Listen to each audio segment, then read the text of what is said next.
Hello, ഈ കൊച്ചു വെളുപ്പംകാലത്ത് നമ്മളൊരു അമ്പലത്തിലേക്ക് പോവുകയാണ്.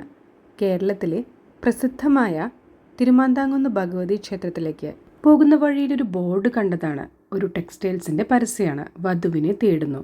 നമ്മൾ പോകുന്ന തിരുമാന്താംകുന്ന് ഭഗവതി ക്ഷേത്രവും വിവാഹവുമായി ബന്ധപ്പെട്ട്, വിവാഹ പൂജയുമായി ബന്ധപ്പെട്ട് വളരെയധികം പ്രസിദ്ധി ആർജിച്ച ഒരു അമ്പലമാണ്. തിരുമാന്താംകുന്ന് ഭഗവതി ക്ഷേത്രം മലപ്പുറം ജില്ലയിലാണ് സ്ഥിതി ചെയ്യുന്നത്. ഇവിടെ ബാഗും ചെരുപ്പും എല്ലാം സൂക്ഷിക്കാനായിട്ട് ഒരു പ്രത്യേക ഇടമുണ്ട്. നമുക്കിവിടെ പൈസ കൊടുത്തുകൊണ്ട് നമ്മുടെ ലഗേജ് എല്ലാം സൂക്ഷിക്കാം. മംഗല്യപൂജയാണ് ഇവിടുത്തെ ഒരു പ്രധാന വിശേഷം.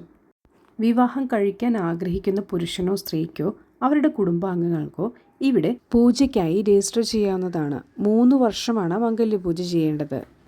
മുൻകൂട്ടി ഫീസ് അടച്ച് ബുക്ക് ചെയ്യുന്നത് പ്രകാരം നമുക്കൊരു തീയതി ലഭിക്കുന്നു.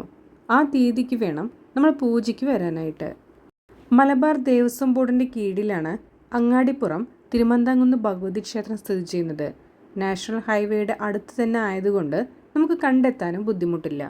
അമ്പലത്തിൻ്റെ ചുറ്റും നിറയെ വീടുകളും നെൽപ്പാടങ്ങളൊക്കെ ഉണ്ട്.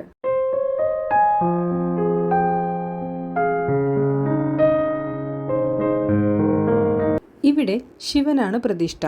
പാർവതി അഥവാ ഭദ്രകാളി തിരുമാന്താംകുന്നിലമ്മ എന്നറിയപ്പെടുന്നു. ഭദ്ര എന്നാൽ നന്മ എന്നാണ് അർത്ഥമാക്കുന്നത്. കാളി എന്നാൽ കാലത്തിൻ്റെ ദേവത എന്നും. ഇവിടുത്തെ സവിശേഷ പൂജയാണ് മംഗല്യപൂജ. മംഗല്യപൂജ ഒരാളുടെ വിവാഹ തടസ്സം നീക്കുമെന്നാണ് പൊതുവെയുള്ള വിശ്വാസം. തീർച്ചയായും ആ വിശ്വാസം എനിക്കുമുണ്ട്. അതുകൊണ്ടാണ് ആദ്യമായി ഞാൻ ഇവിടെ വരാനുള്ള ഒരു കാരണവും. പല ദേശങ്ങളിൽ നിന്നും ദിവസേന ഭക്തർ ഇവിടെ എത്തുന്നു.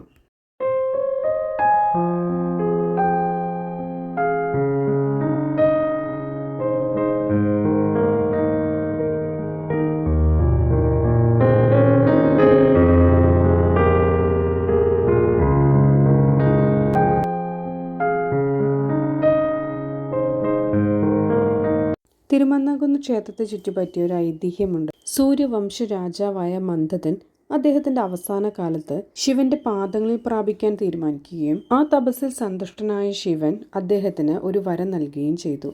ആരാധിക്കാനായി ഒരു വിഗ്രഹം അദ്ദേഹം പ്രാർത്ഥിച്ചപ്പോൾ ശിവൻ അദ്ദേഹത്തിന് ഏറ്റവും പ്രിയപ്പെട്ടതും പാർവതി ആരാധിച്ചിരുന്നതുമായ ശിവലിംഗം നൽകി. ശിവലിംഗം തലയിൽ വഹിച്ചുകൊണ്ട് മന്ദത രാജാവ് കൈലാസ പർവ്വതത്തിൽ നിന്നും താഴേക്കുള്ള യാത്ര ആരംഭിച്ചു.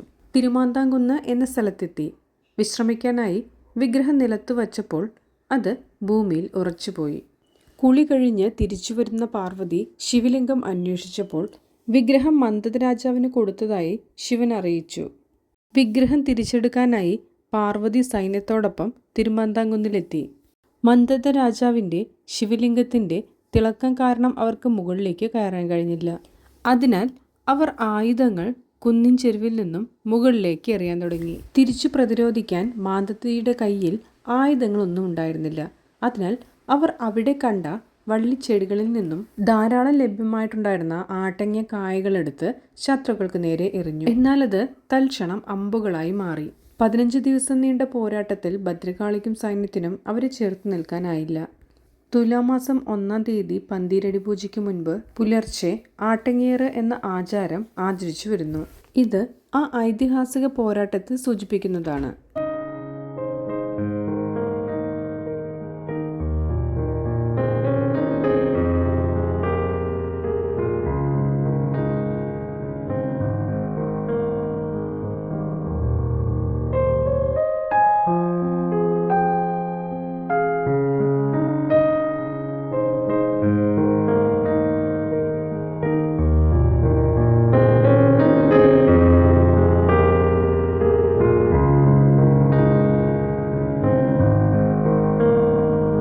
പുഴകളും മലകളൊക്കെ ആയിട്ട് പ്രകൃതി സൗന്ദര്യം നിറഞ്ഞു നിൽക്കുന്നൊരു സ്ഥലമാണ് ഇവിടെ.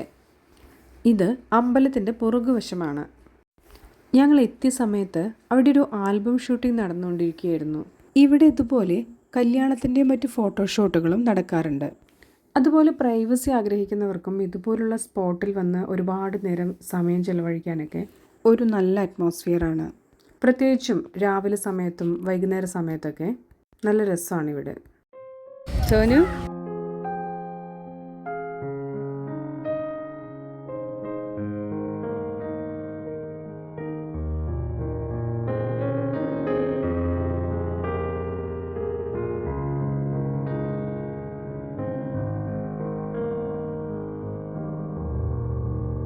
ക്ഷേത്രം ഒരു കുന്നിൻ മുകളിലാണെന്ന് പറഞ്ഞല്ലോ, അപ്പോൾ നമുക്ക് ഒരുപാട് സ്റ്റെപ്പുകളുണ്ട് മേലേക്ക് കയറാനായിട്ട്. ശാന്തമായ അന്തരീക്ഷവും പച്ചപ്പും നല്ല കാറ്റ് വീശുന്ന സ്ഥലമാണ് ഇവിടെ. ഇത് ഒരു തീർത്ഥാടന കേന്ദ്രം കൂടിയാണ്. എത്ര പേരുള്ള ഉത്സവവും മറ്റോ ആണെങ്കിലും ഇവിടെ ഉൾക്കൊള്ളിക്കാനുള്ള സ്പേസ് ഉണ്ട്. അങ്ങനെ കുന്നും മലയും മരങ്ങളും പുഴയുമൊക്കെ ആയിട്ട് മനോഹരമായ ഒരു സ്ഥലമാണ് അങ്ങാടിപ്പുറത്തെ ഈ തിരുമാന്താംകുന്ന് ഭഗവതി ക്ഷേത്രം. ഇവിടെ കണ്ടിട്ടില്ലെങ്കിൽ ഒരിക്കലെങ്കിലും വന്ന് കാണേണ്ട ഒരു സ്ഥലമാണിത്.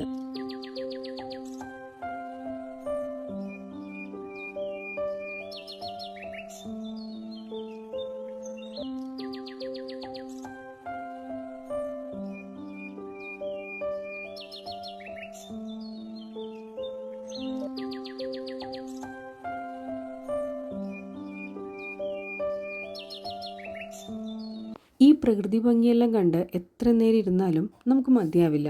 ഇവിടെ തൊഴാൻ വരുന്നവർക്ക് കണ്ണും മനസ്സും നിറയ്ക്കുന്ന അനുഭൂതിയായിരിക്കും ലഭിക്കുക.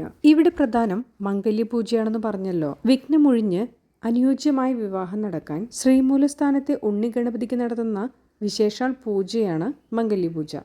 വർഷത്തിൽ 1 എന്ന തോതിൽ 3 പൂജയാണ് നടക്കാറ്. അന്നേ ദിവസം 9:30 പൂജയുടെ പരിപാടികളെല്ലാം ആരംഭിക്കും. മംഗല്യപൂജ തൊഴുത ശേഷം മേൽശാന്തി പൂജിച്ച് വെറ്റിലയും കറുകയും നൽകും. വെറ്റില മുറുക്കുകയും കറുകയുടെ ഓരോ ഇതളുകളും കഴിയുന്നതുവരെ കുളിച്ച് ശുദ്ധമായി ചൂടുന്നതും ഫലപ്രാപ്തിക്ക് ഉത്തമമാണ്. നമുക്ക് പ്രസാദൂട്ടിനായി ക്യൂ നിൽക്കാം. സോനു, മമ്മില്ലേ അപ്പം ആദ്യം കാണുന്നതില്ലേ, നമ്മളിവിടെ അമ്പലത്തിൽ മമ്മി തൊഴുകാൻ വന്നിട്ട് വീട്ടിൽ പോയപ്പോഴാണ് പപ്പ മമ്മിനെ ആദ്യമായിട്ട് കാണാൻ വരുന്നത്. ഈ ക്യൂ പ്രസാദൂട്ടിനുള്ളതാണ്. ഇന്ന് നല്ല തിരക്കുണ്ട്. ഇവിടെ വലതുവശത്തായിട്ട് ബയോ ടോയ്ലറ്റ് ഫെസിലിറ്റീസും കാണാം. ഒരു ബാച്ചായിട്ടാണ് ഹാളിലേക്ക് കടത്തിവിടുന്നത്. ഇതാണ് ഭക്ഷണം. പ്രസാദൂട്ടിൻ്റെ ഭക്ഷണത്തിന് ഒരു പ്രത്യേക ടേസ്റ്റാണ്. അങ്ങനെ മനസ്സും വയറും എല്ലാം നിറഞ്ഞ സ്ഥിതിക്ക് നമുക്ക് ലഗേജ് എടുത്ത് വീട്ടിലേക്ക് മടങ്ങാം. ഇനി എനിക്ക് ഫീൽ ചെയ്തൊരു കാര്യം പറയട്ടെ. എൻ്റെ നിത്യജീവിതത്തിൻ്റെ ഭാഗമാണ് തിരുമാന്താംകുന്നിലമ്മ. ഇങ്ങോട്ടേക്ക് വരാനായി എൻ്റെ മനസ്സ് പറയുമ്പോഴാണ് ഞാൻ ഇങ്ങോട്ടേക്ക് വരാറുള്ളത്. അമ്മയെപ്പറ്റി ഒരു വീഡിയോ ചെയ്യാൻ കഴിഞ്ഞത് തന്നെ എൻ്റെ ഭാഗ്യമായിട്ടാണ് ഞാൻ കരുതുന്നത്.